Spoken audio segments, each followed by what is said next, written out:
fishing news is sponsored by these fine partners.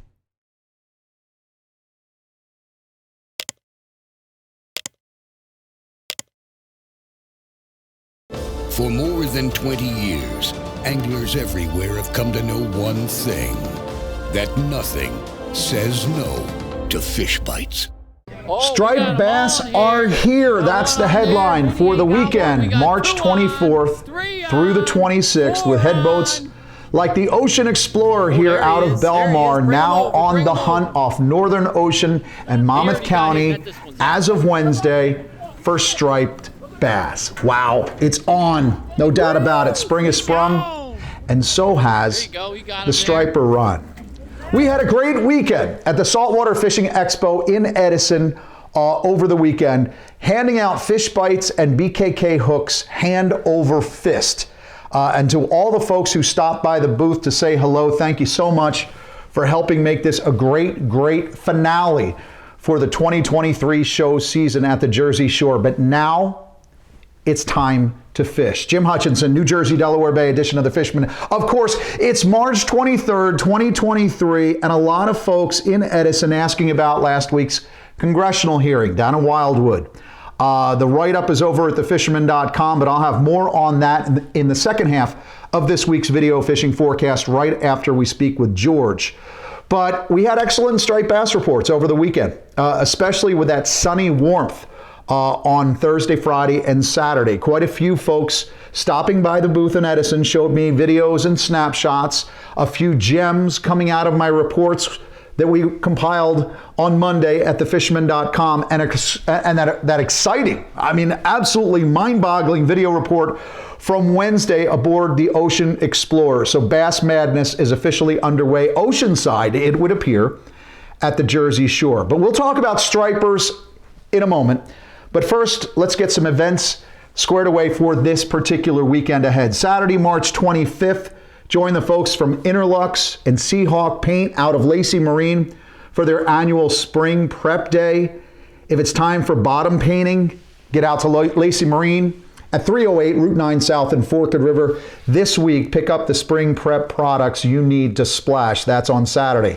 Out in Grumpy's in Seaside, their annual spring sales event is also Saturday, March 25th. Doors open at 7 a.m. sharp. Both Scabelli and Big Rock plugs are in the house once again, so yeah, you can expect a line around the corner again as folks wait to take advantage of that 2 per person limit on Scabelli's and Big Rock. No empty chairs or tents outside either. Ray tells me you have to be there waiting in person for the doors to open or you'll lose your slot in line. There's a great lineup of seminars. Surf casting legend Shell Karras is on at 10:30. Yak Master Bob McMaster talks kayaks at noon, while Gen X Ackerman, fresh off her Sunday stint at the Fisherman's booth in Edison, will be talking fluke Saturday at 1:30 p.m. That's this Saturday, March 25th. Now, I heard a rumor that Frankie Z from there at Grumpy's was going to do a fly fishing seminar, something along the lines of working those upper stretches of water, you know, along those tight wood-lined streams, wood-lined bodies of water. Head out there yourself on Saturday and see if that's true. Now, let's get back to the reports, because I spoke to Bobby at Fisherman's Den in Belmar on Monday morning. We were talking about winter flounder, and he said the only flatties he'd heard about so far this season were coming from down in the Barnegat Bay region. He mentioned Manasquan, south of that, upper stretches of the Barnegat Bay, down into and off of Toms River is what I heard as well. But Bobby says usually by now they've had the first reports of winter flounder along the bulkheads and rental boats there on the Shark River. But he, of course, said the weather hasn't been terrific. It's just not warm enough.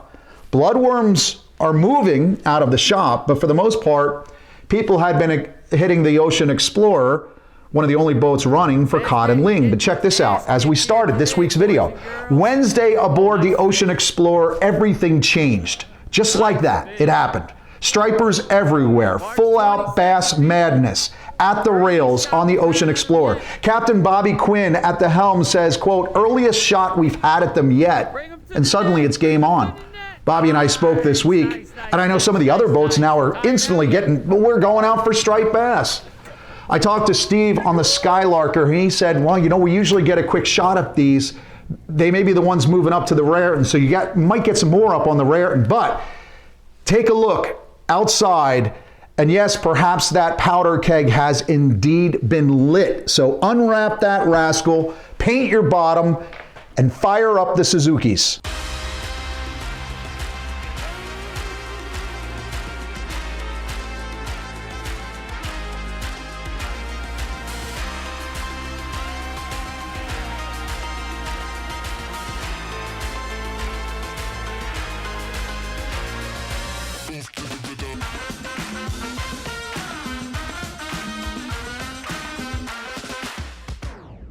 Now, the boaters and kayakers have been doing some of the best work on striped bass right now, as the electronics, of course, can help you find the fish. Though, truth be told, I did speak with several folks about stripers rolling on bait along the Raritan close to shore, surface explosions. So those bass are piling on bunkers. A couple of the images I saw over the weekend from friends, it's not just the big old adult bunker, but I saw some peanuts in the mix as well. So I really just can't even tell you about the spawning behavior of menhaden, but they're there. Dennis Portalayton was yakking around on the Raritan with his buddy Francesco Ortiz, and they found stripers on top, smashing the bunker. But Dennis said 30-plus inch fat bass caught and released a whole bunch of them during a 20-minute blitz on his kayak. He deployed a Nomad. But the NLBNs are working solidly, low and slow towards the bottom, as are most of the smaller SPs, Rapalas, and Yazuris. Now, I expect, based on the reports we're getting along the Raritan, upper stretches of the Raritan, and based on this explosion off of Shark River this week, that perhaps those low-light creepers tossing plugs from the Raritan Bayshore beaches will find more bigger stripers soon enough, if they're not already. There are rumors already about some bigger bass on the prowl. Gannets are diving on bait at this point, and the staging stripers on the Raritan are beginning to feed before they head up the river for the spawn. Now, in the comment section of last week's video fishing forecast, folks, with a good reminder to be on the lookout for those sagging bellies, right?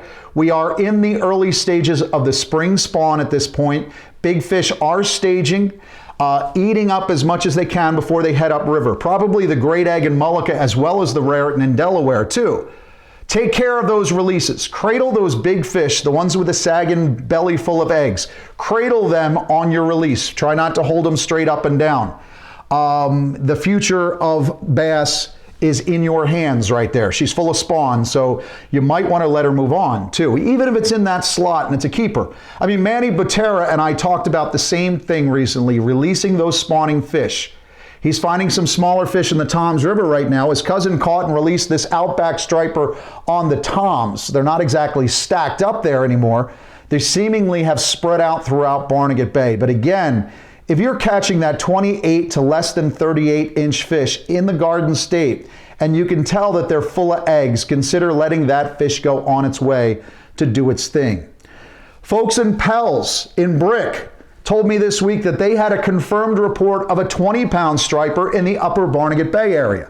While there were a ton of reports about bait schools and some type of crashing fish from Brick through Asbury Park and Sandy Hook over the weekend, as evidenced, of course, by that Ocean Explorer catch on Wednesday. Multiple hookups, jigging stripers from the boat, multiple hookups, rods been all over. The powder keg, my friends, I believe has been lit.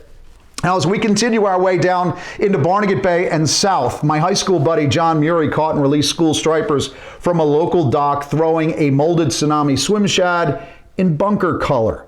So there's lots of bait coming into local waters now. Ospreys are chirping away overhead. A few bass reportedly with sea lice in the back bays as well, meaning the ocean run stripers have turned west into our back bays as well. So whether you're working the northern river stretches like the American Angler guys up on the Hackensack, all the way down along the beaches of Fortescue, which is where Cedarville's Jake Sherman landed this 36-incher on Saturday using Higbee's bloodworms. Plastic and bloods are working in the local salty rivers like the Mullica and Great Egg. By shore, it's either stick it out with the bait or work and walk the edges around the magic hours with smaller offerings. And again, if you can get the skiff or kayak out on the water, if you can get that center console unwrapped, do it. Do it soon, because you're in a much better position to find those stripers if you can get out on the boat and use the fish finder and find out where they're stacked, right? And the Delaware River boys as well are out there along the banks of the mighty Delaware, worming their way to white perch and striped bass. In fact, word out of Captain Bones in Odessa, Delaware, was that Dennis Black registered a 30-inch striped bass on bloodworm at Dobbinsville Beach just the other day. So yes, striped bass are on the move. They're heading up the Mullica, or they're heading up the Delaware. They're already in the Mullica and Great Egg. They're already in the Raritan, as we've discussed for weeks. And it looks like perhaps we're going to get a new wave of ocean run stripers hitting inside soon. Start creeping, you night creepers. Toggers, of course, are chomping at the bit. A little more than a week to go at this point until the start of tog season again in New Jersey on April 1st. As the striper bite intensifies, we're kind of in that transitional period of sorts between the first day of spring on Monday and the real spring explosion to come in April. If you're looking to gear up for that transition, or maybe you've got some rod repaired work to do at home, you may want to consider a mudhole.com online course in rod building and repair.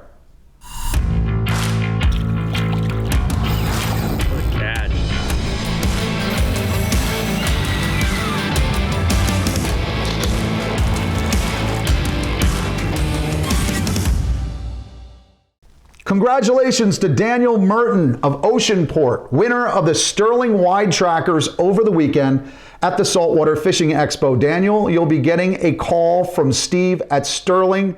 Congratulations. Now, how about those tuna? Is it too soon? I would remind you that we typically get that quick run of giants sometime in April, right? Right off south of Rockaway. I would expect those bluefin to be arriving soon enough, especially as we eye up the opening days of April 2023.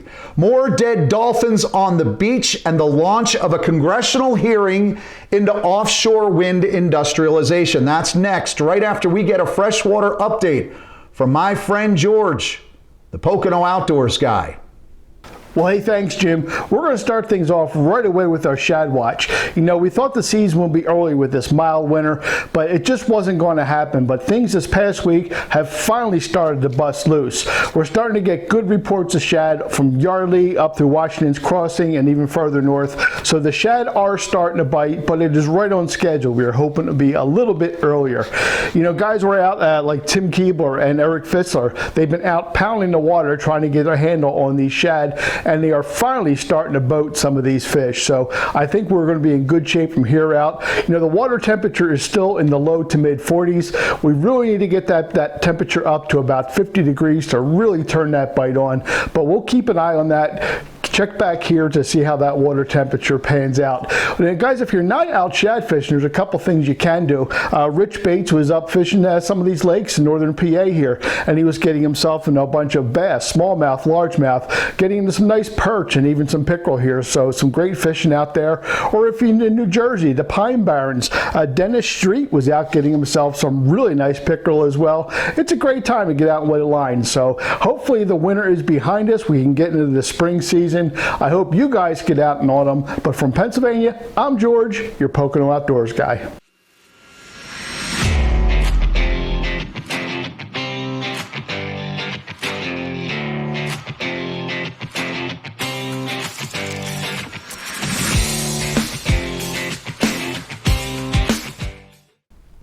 Another dead dolphin came ashore in Monmouth County last Wednesday, which according to the CBS News account at the time, totaled 15 dead dolphins for 2023. And then on Tuesday of this week, another 8 dolphins stranded themselves on the beaches of Sea Isle City. 2 were DOA, the other 6 were assessed by a veterinarian through the Marine Mammal Stranding Center in Brigantine. where it was determined that, quote, their conditions were rapidly deteriorating. The decision was made to humanely euthanize the dolphins to prevent them from further suffering, as returning them to the ocean would have only prolonged their inevitable death. Now, all 8 dolphins were transported to the New Jersey State Lab for immediate necropsies, and I'm sure the doctors at the state lab there in Trenton are the best of the best. Now, according to the New Jersey Department of Environmental Protection, there is, quote, no credible evidence that offshore wind-related survey activities could cause whale mortality or dolphin deaths, even though this week's latest mortality event corresponds to a geotechnical survey operation at the Atlantic Shores Wind Farm 16 miles outside of Atlantic City. It's only a coincidence. In fact, DEP went so far as to say the ocean temperature change due to climate change was the cause, and that, quote, menhaden, a key whale food source, adapts by moving into new areas where conditions are more favorable. DEP also said that bunker close to shore will, quote, increase the risk that these fish and their predators, including whales, may be drawn into conflict with human activities such as vessel strikes that may increase whale mortality. Apparently, the New Jersey Department of Environmental Protection has forgotten all about the bunker reduction bill, which became law in 2002 when acting Governor Donald DeFrancesco signed into law a prohibition on the taking of menhaden in state waters for the purpose of reduction. That's why we've seen so many bunker over the last 22 years. Either DEP has forgotten about this, or the commissioner himself, who has no salt in his socks and absolutely zero credibility in the fishing industry, just doesn't know any better. My take is that he and his boss, Governor Murphy, had better take a crash course in marine ecosystems, tourism, and coastal fisheries, because it would appear that members of Congress has these 2 yahoos in their sights. Quote, it seems to me that this company called Ørsted needs to be sitting in front of a congressional hearing. It seems to me this Bureau of Ocean and Energy Management, or mismanagement, needs to be hauled in and needs to spend some time in front of the questioners, answering some tough questions. And quite honestly, quote, it also seems to me that your governor, Phil Murphy, could stand a little questioning too.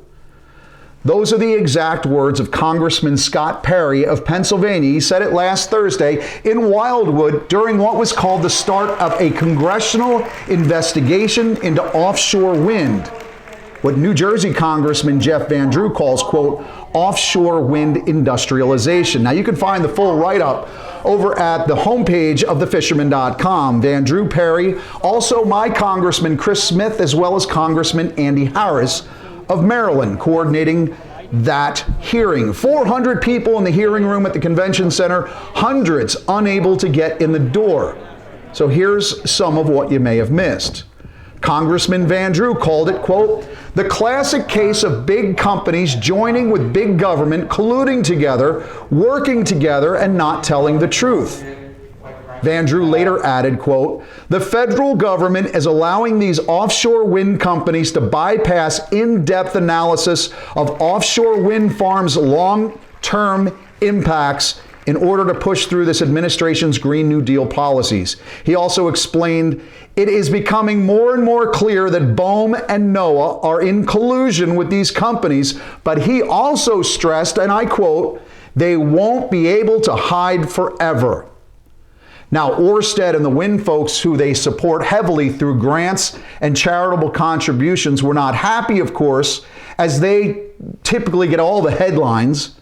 But last Thursday, it was the coastal residents who had their say, and the local fishermen. Now, Ørsted was invited to testify, but they declined the offer. We'll see how that position shakes out in June, when the next congressional hearing is supposed to take place down in Washington, D.C. Key takeaways from this hearing that I sat in last Thursday. The Atlantic coast is being used as a testing ground. People feel that they have not been allowed to participate in the process. EMF, or electromagnetic fields, those impacts on benthic species, backwards approval process, radar interference inside the industrial wind sites, no honest interaction between Ørsted and the fishermen. Congressman Harris said, quote, the fix is in, while Congressman Van Drew called it, quote, collusion. One of the witnesses said our fishing communities would be collateral damage if these 2 million acres of seafloor are industrialized for wind. Another said offshore wind is an environmental wrecking ball. Is offshore industrial wind the cause of all these dead dolphins and whales? We don't know yet. But as Congressman Smith and Perry both pointed out, these tragic whale deaths have brought new light and increased scrutiny to the fast tracking of thousands of wind turbines off of our coast. Thousands of wind turbines, not 5 low-powered turbines like you find up in Block Island. We're talking about thousands of high-powered wind turbines across 2 million acres of Jersey Shore landscape. The key takeaways from this hearing: 1, it's not going to be the last one. Congressman Van Drew made that clear. This was just the start of a full-scale congressional investigation. As a member of the House Appropriations Committee, Representative Harris said that committee would be addressing the funding, where he said, quote, the people in the Bureau of Ocean and Energy Management, that's BOEM, have their salaries paid by the Appropriations Committee, and we're going to deal with them in this year's appropriations bill. Interesting. Finally, all 4 members of the House of Representatives who were in this hearing room on Thursday said the plan was to send this whole thing over to the Government Accountability Office, that's the government watchdog agency, in order to investigate why an open and transparent process has not been followed by BOEM and NOAA Fisheries. Certainly not by Dr. Phil himself. If you're not exactly sure what it means when Van Drew calls it, quote, offshore wind industrialization, just look at the screen. Again, these aren't 5 turbines off Block Island. We're talking 200 times that, with turbines that generate a whole lot more power and a whole lot more noise, with a whole lot more impact to our coastal fisheries at the Jersey Shore. Again, read the full write-up from last week's hearing. It also has links to all of the testimony that I quoted in the write-up. It's over at thefisherman.com on the homepage. I'll also have a write-up in next week's edition. That's the April edition. We're going to print with the April edition of the Fisherman magazine on Sunday. And then, of course, we're back to the weekly editions for the next 8 months. No rest for the weary. Subscribe now. $29.95, you get all 38 issues of the Fisherman magazine, and you won't miss a darn thing along the way. Spring has sprung, and so has the striper run. And if you ain't geared up yet, I don't know what to say, except do it. Do it now, do it today. Catch them up, and I'll report back to you again next week right here at thefisherman.com.